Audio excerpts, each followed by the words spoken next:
our topic of the week.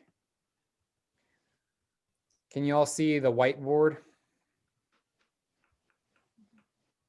Yes. Yes. I'm going to do my best here to make this legible. I haven't dabbled with this too much, so give me some grace.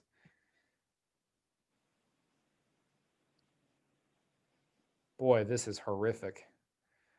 I'm not a good online artist here.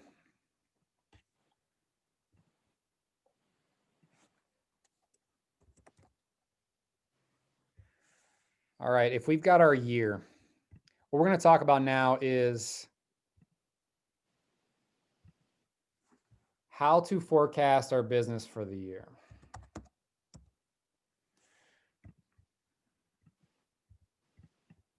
So, oh golly, come on. Let's just pretend that we start here in December, okay? You got to work with me here. We start in December, or sorry, we start in January.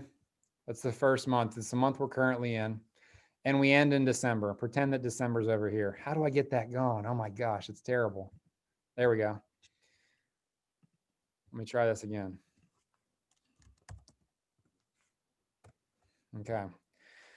And in between, we have peak months. Have you guys seen anything like this before?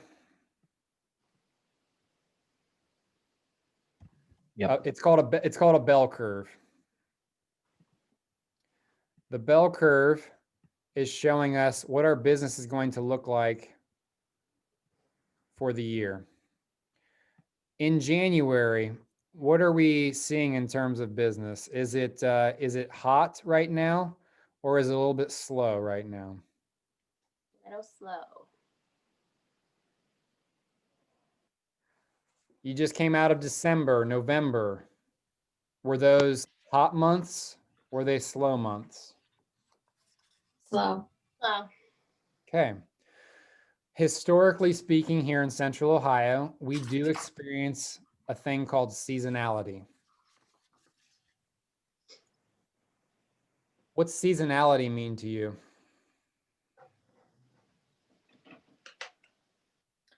It's a There's- seasonal business. So it's not that you don't have business all year, but there's the chunks of the year where it's a lot heavier. Exactly. Now, Gary Keller, if you listen to Gary Keller, he's got the CEO mindset, the high D. He's of the mind that there's no excuses. We should never have ebbs and flows in our business. And hopefully he's not listening. I don't think he is. Gary Keller lives in Austin, Texas, where there's probably not as much seasonality. We experience 4 seasons here. When it is winter and it is 25 degrees out, people don't love going out and selling their home. And so people don't typically list their homes during that time of year. Talk to me more about the seasons. And so when, if we're saying that January and December are slow seasons, well, when are what we would consider peak seasons? Any ideas there? March. I think it was started March. And on a correction, we have like 8 seasons in Columbus. Like it doubles. 4 is like a low judgment of our seasons. Okay, you're right. And I can appreciate that. In terms of real estate, we will say that March would signify the start of an uptick. What are we basing that off of? What drives our business? Weather. People moving. People moving, which means what? They have to sell their house, which means what drives our business? If there was one priority, one focus in our business, how do we start every single month in terms of training? What's our first week's focus? Listings. Listings drive our business. So when the season starts to change, more people want to list. When more listings become available, more business occurs. And so there is seasonality in our business, meaning that once March hits, that's typically when the market starts to take an uptick.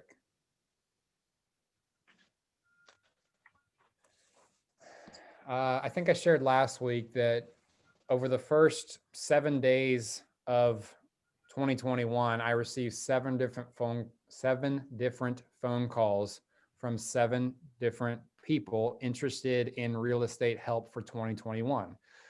The calendar changed. It was a new year, new me, new home, and they reached out. That's awesome. I'm glad that they reached out to me. And a lot of people said, hey, we're thinking of moving. When do you think they told me they're thinking of moving? In the Spring. spring. Almost exclusively. They all said the spring. It's been ingrained in even our home buyers' minds that the market starts to build in the spring. So what I'm getting at is it fair to say that if your goal is to do 12 deals in the year 2021, that you should have one sale every single month? Or should we re-envision what this looks like so that mentally I'm okay? Like, I'm okay right now. If my goal is 12 and I have nothing right now in contract or nothing ready to close in January, am I okay? Yeah, I'm okay. Because it's expected. I want to approach coaching just as much psychologically for y'all as tangible best practices and activities. I want to coach y'all to have a healthy mindset. So a lot of us stress ourselves out. I know I do. When I look at my business and I see,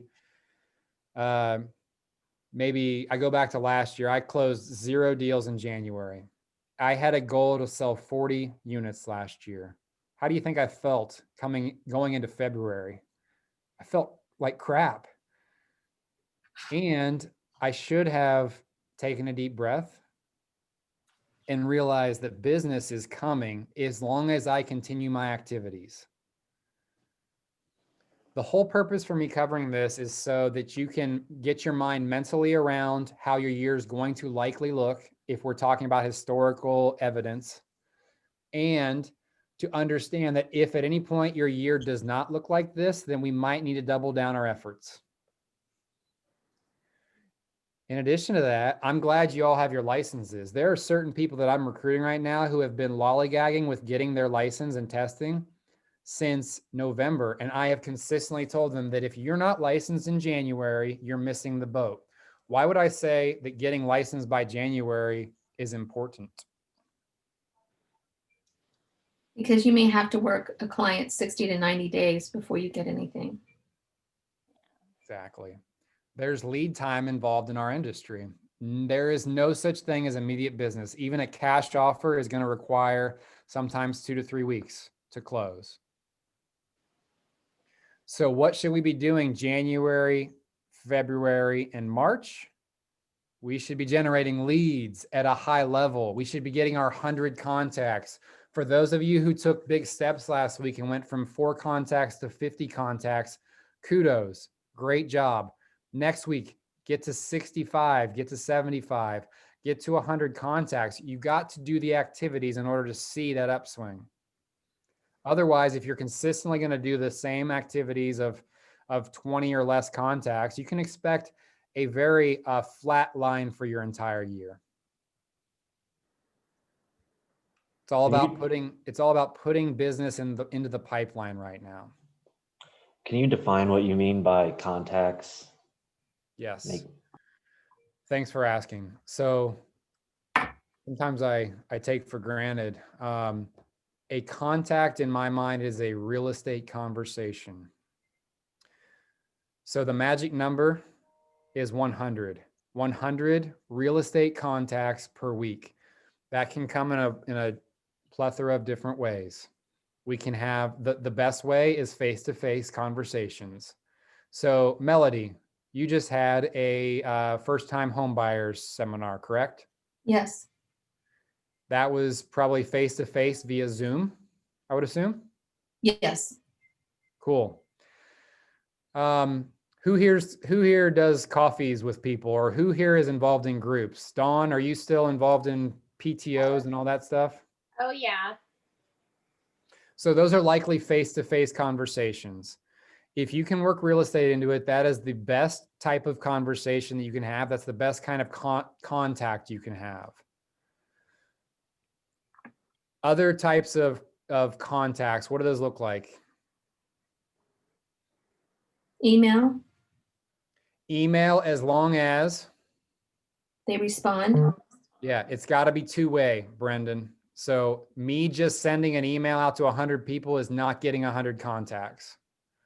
It's got to be two-way. So if that person responds to you, count it.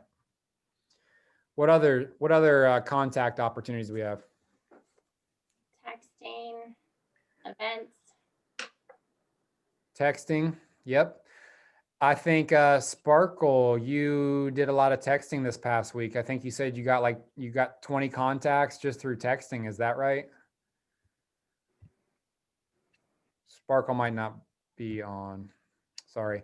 But yeah, I mean, texting is a great way. Now, as of just even 2 years ago, Gary Keller and the KW team wasn't considering texting as a viable way to contact. They thought it needed to be voice to voice or eyeballs to eyeballs.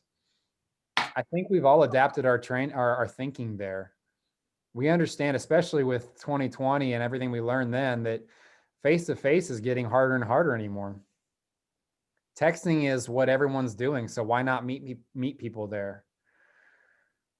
What other ways can we communicate with people? Phone, yeah. That's what I was talking about earlier. We get so scared because we don't know what to say.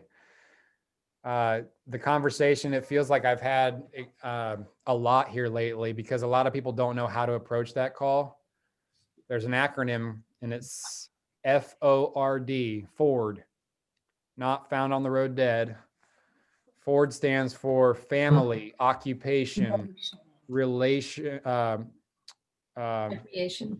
recreation, and dreams. If you just ask the person, you call the person, you say, hey, John, haven't heard from you in a while. I wanted to touch base and just check in. How's the family doing? Can every one of us do that? Yeah. Cool. Once they talk about family, how's the job going? Is everything okay? Everything good with, COVID and everything? This would come in the form of what's considered to be by the person receiving the phone call, just a care call. Like you're just checking up on their welfare. And the same can be done through text, through email, through in person. Like we all make small talk, right? And this goes back to that limiting belief. I'm not good at small talk. Well, just use this acronym, FORD, and you'll sound like a genius. And you'll come across as very caring and concerning. And eventually when you get to occupation, odds are when you ask that question, hey, how's the job? They're going to ask you, how's your job too? And then you get to say, oh man, real estate is amazing. Let me tell you all about it. And boom, you just had your real estate conversation. That's a contact. So our goal is 100 contacts, Brendan. And the reason that I say 100 is because statistically speaking, when you get 100 contacts, you should come out of that with at least 1 or 2 appointments in a week. And appointments is the name of the game. Great question, and thank you for bringing that up. Thank you. All right, so we're talking about listings. So January through March, our objective is to try to build pipeline. Have you guys heard that term before, pipeline?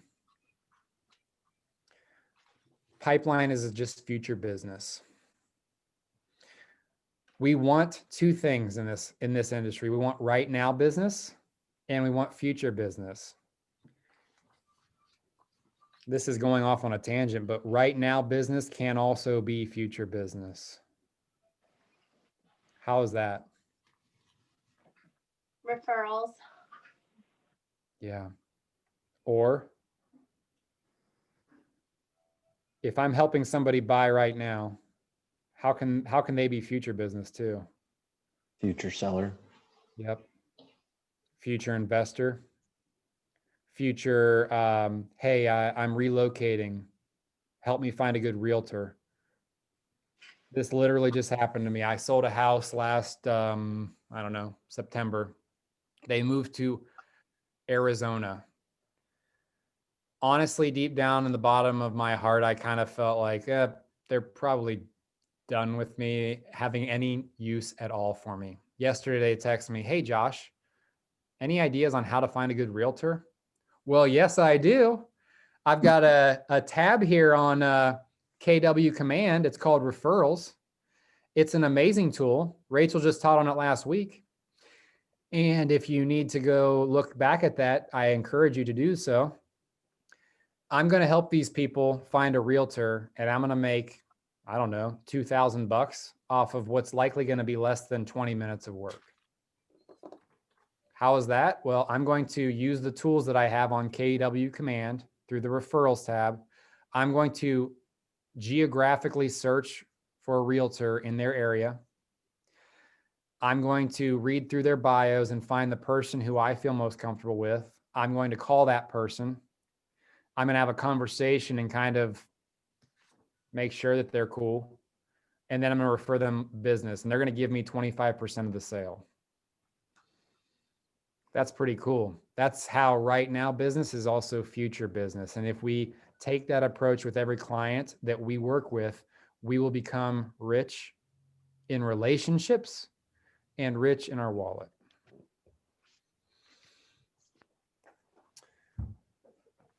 All right. So March, we have the uptick. When traditionally in Central Ohio do we see the downturn in the market? Anyone know? September.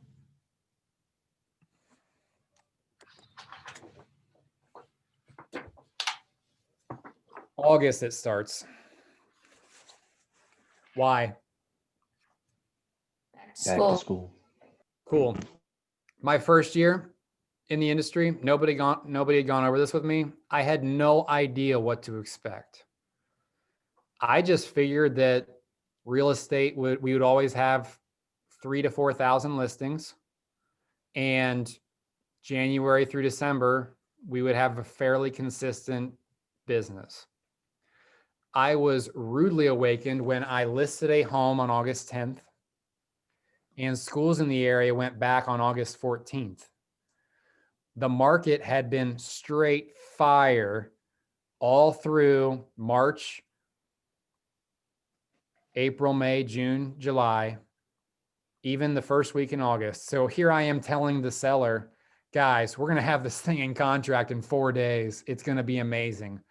The market came to a screeching halt. You can anticipate that in your business now. Now you don't have to be surprised, and now you don't have to overpromise and underdeliver to your clients. As your coach, I want to set you up for success from a business standpoint, knowing what to expect in the future. So when August hits, just anticipate August 1st being a slowdown.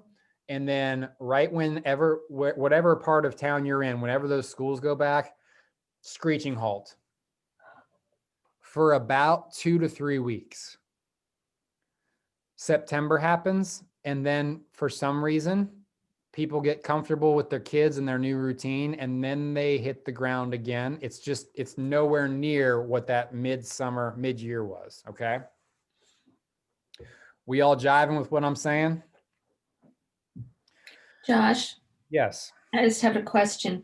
The other day you said that in March, usually the number of listings go up about 2,000 to 3,000. Like, what would be your guess of how much they come down in the fall?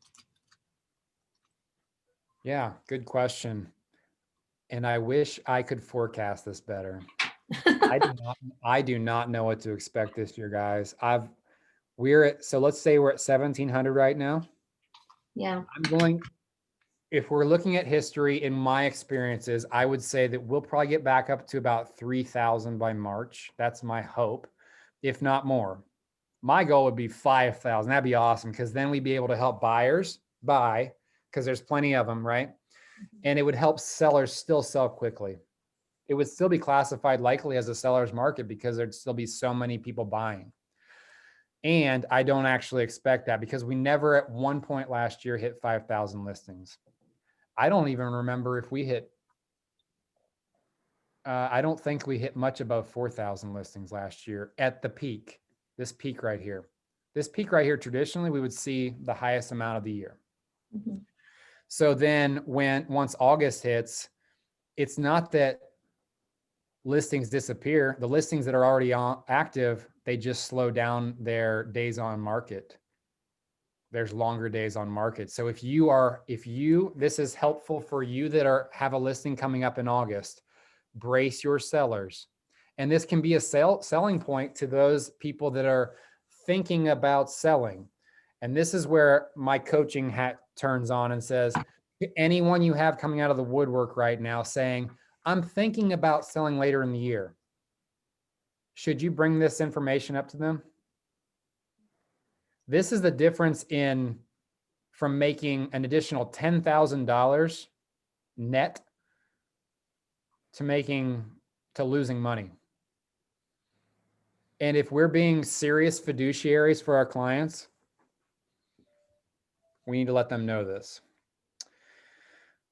So this is the way the market goes, okay? And this is something you can anticipate year after year after year. Now, will you see anomalies? Absolutely. My best month of all time came last year in September. It was weird. It's like late July, I had a bunch of stuff go into contract right before that downward spiral, right before things closed down, and they were going to close in September. It's like 35, 40-day closings or whatever. And then in August, once things kind of picked back up after that initial back to school, we got some more stuff in contract. We had 10 closings in September. It was awesome. And that's atypical. This year, I'm going to plot this out for you guys, and you guys can take this and run with it in your own business. And if you'd like to, I would encourage you. Do you all have maybe a scratch piece of paper? Draw this bell curve. I'm going to give you all a second. Draw this bell curve.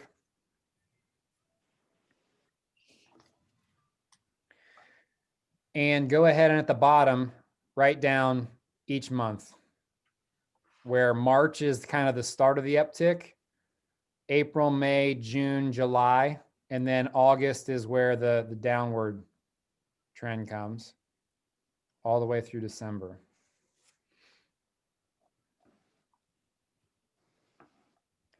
At the end of the spiral over here past December, write how many total transactions you're thinking you'd like to have this year.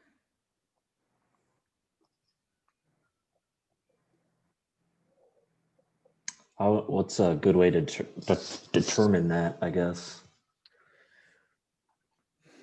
Good question.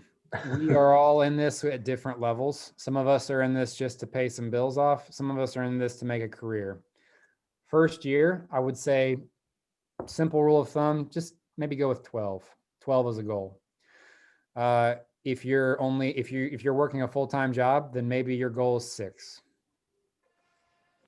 Some of you have very clear goals for the year. So those of you who do, put a number over here. For this practice, whatever, put 12 if you don't know. Okay. Now take that number, and what is 75% of that number?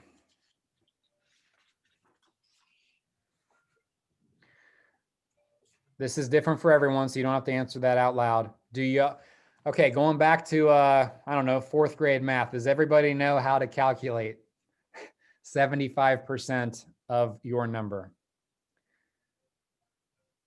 Take your number, so let's say 12 times 0.75 and equals, in this situation, it'd be what, 8? Am I right on my math? I think I'm right on my math. 9. 9. 9. So that 75% is what's going to happen traditionally right here. March, April, May, June, July, and on the downward tick of August, because you'll put stuff into contract in July that will close in August. That's 6 months. Traditionally speaking, 75% of your business is going to come in those 6 months.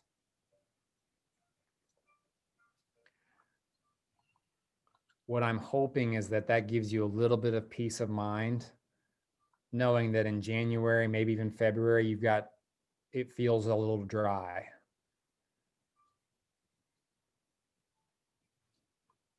And start fishing now so that you can fill that pipeline up full of your 75%, your 9A+ buyers or sellers, people that are going to be ready to rock. You've already got signed agreements, and come March 1st, they're ready to put their house on the market. So if 75%, so if 9 are going to come in the middle 6 months, let me draw some more here. So we got March, April, May, June, July, then August. March is probably going to be, let's just say, if our total is 9, maybe we'll have 1 in March, 1 in August. That's 2 total. Maybe we have 1 in April, 1 in July. This is just for math purposes. So we're at 4. 6.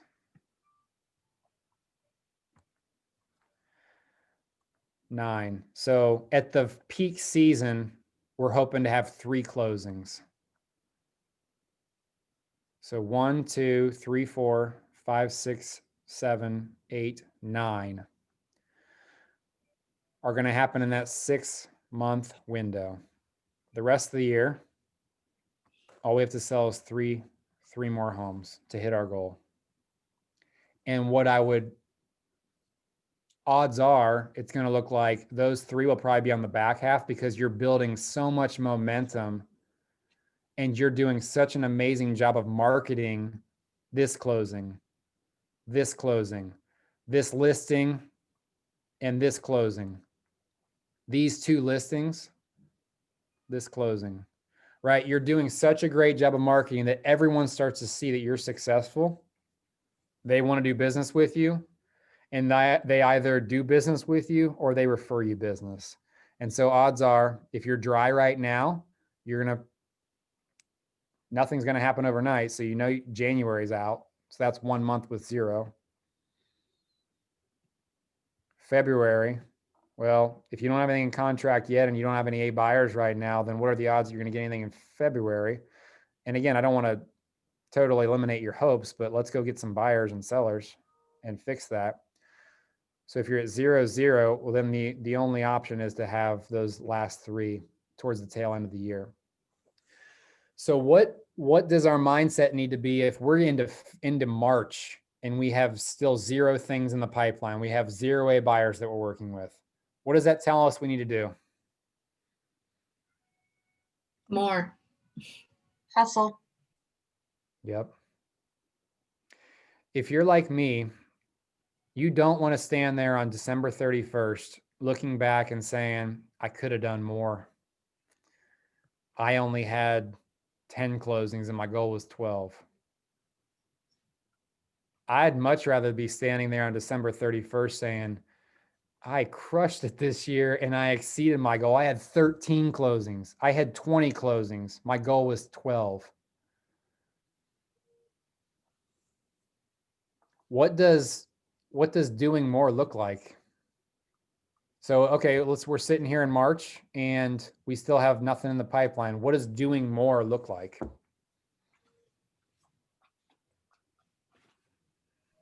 Today we talked about in Rachel's In Rachel's session, we talked about running reports that you can do through command. So one of the things that I would do is look to see where my leads came from, the majority of them, and try to focus on those areas a little bit more.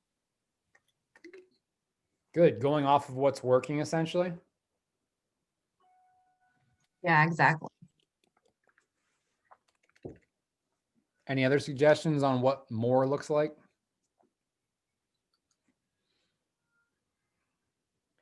How about instead of 100 contacts, you're striving for 150 contacts? Some of you might be questioning how long it should take to get 100 contacts in a week. 10 hours. 10 hours of work should get you 100 contacts.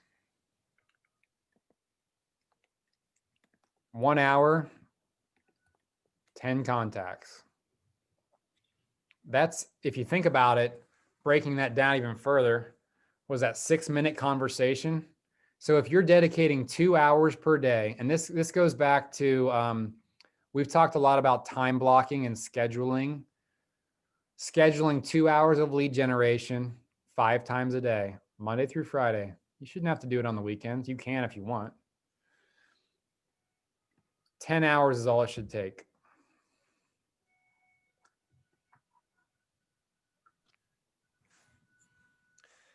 Thank you, Melody and Chelsea. See y'all later.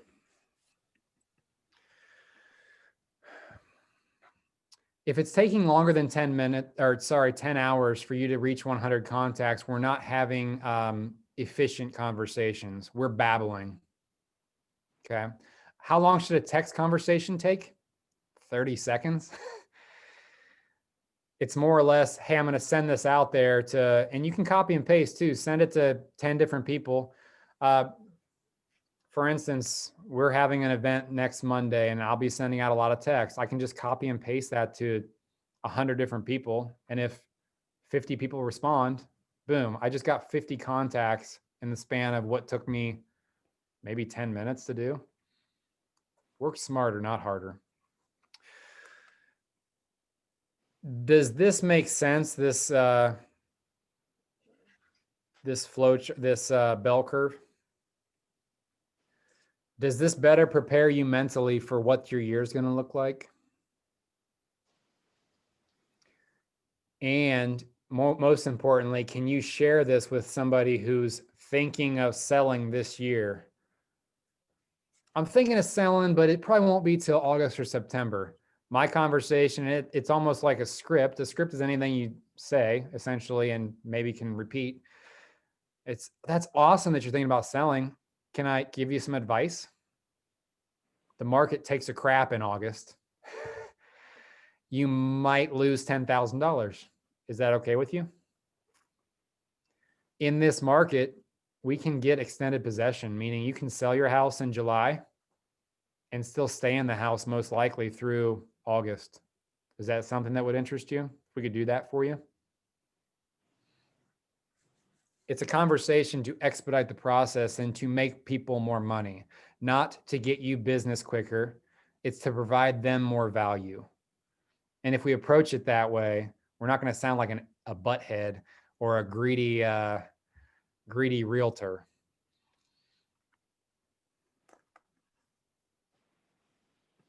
Any questions about this?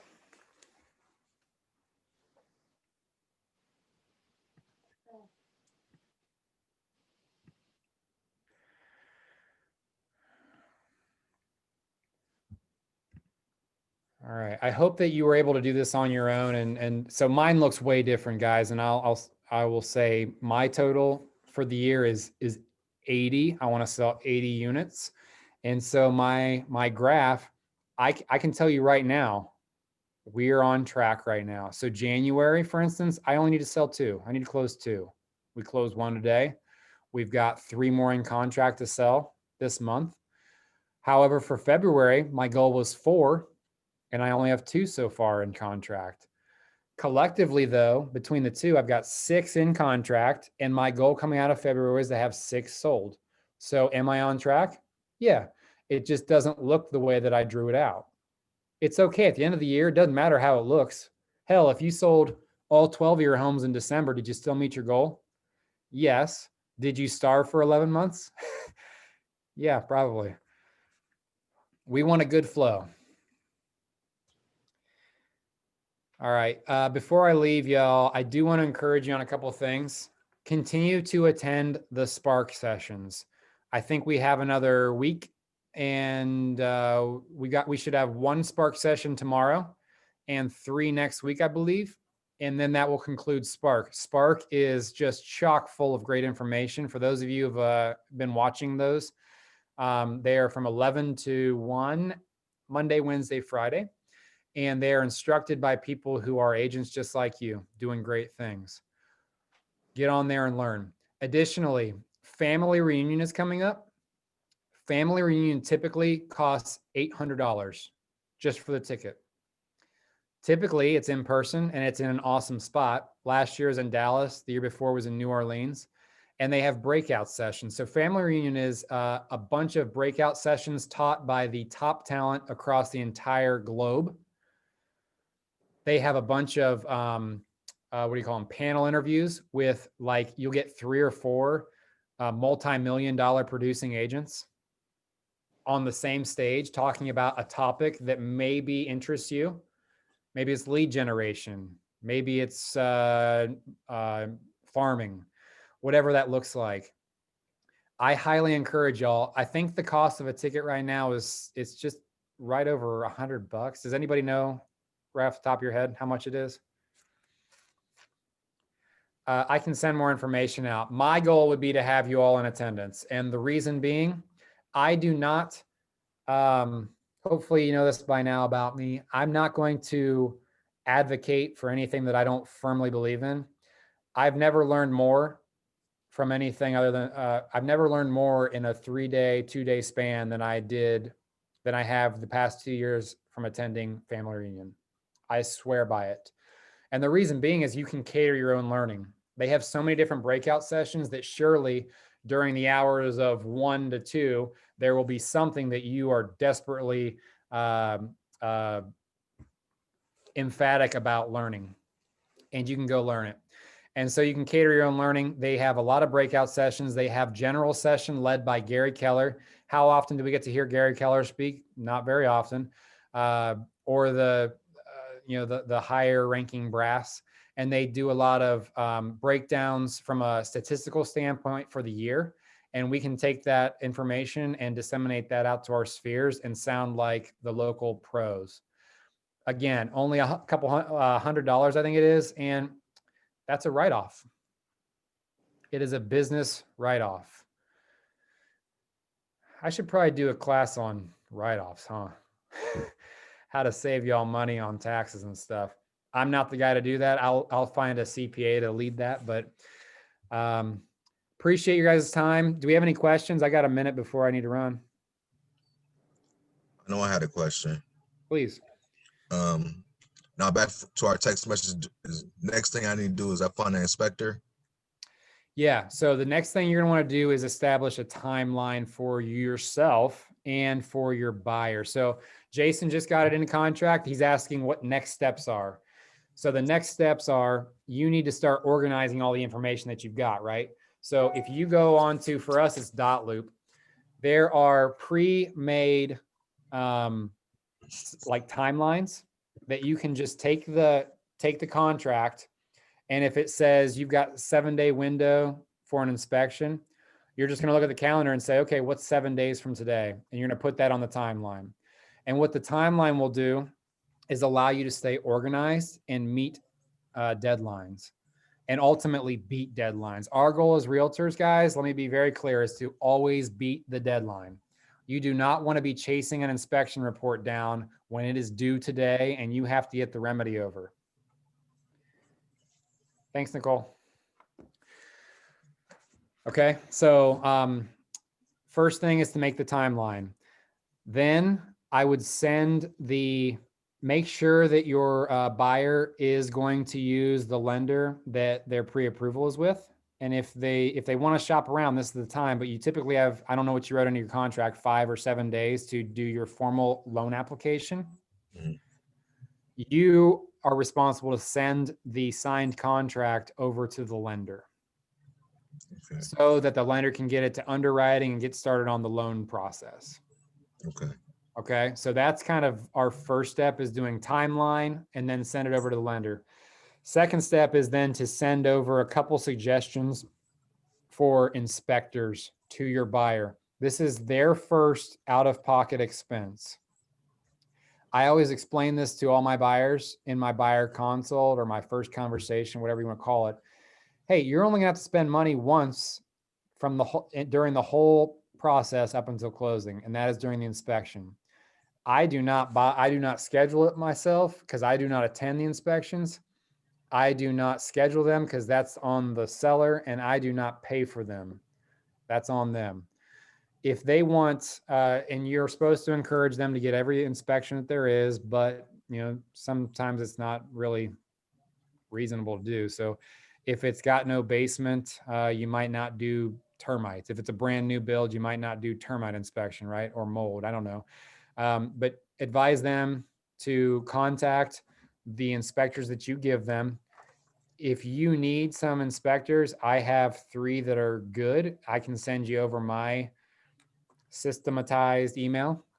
So every time I get one in a contract, we send this same email to every single person. It's already formatted. All I need to do is push send. It's entitled Inspectors I Trust. The number 1 person on there is fantastic and writes the cleanest report. If you're interested in learning how to approach this part of the transaction process, I do have a video on my Trailblazing Real Estate YouTube page that is very specific to inspection, the inspection process. I'd encourage you to look at that. So yeah, after that though, it's on them to schedule the inspection. I do like to follow up maybe a day or 2 later and make sure, thanks Brennan, make sure that they have scheduled that and that the inspector has set it up with the listing agent. Again, I do not attend the inspections. It's 3 hours typically, and I did it my first time and said, I ain't doing this again. It's a waste of time. Honestly, anymore with COVID, most of the inspectors that I use say, don't even if you do want to come, I don't encourage you to come until it's like 15 minutes until the end of our window so that I can sum up what I found. But they don't want to spend 3 hours with you getting COVID. Okay. And then after that, it's really just a lot of follow-up. It's a lot of follow-up to that timeline that you built. So on Dotloop, and I'm sure it's the same for DocuSign, you will search under the templates for a timeline, and you can put that into your loop and then plop dates onto it. If you have questions, holler at me, okay? Beautiful. All right, guys, I got to run. Have a great week. Get your contacts. Do something that makes you uncomfortable. Bye, thanks. Bye. Bye. Thank you.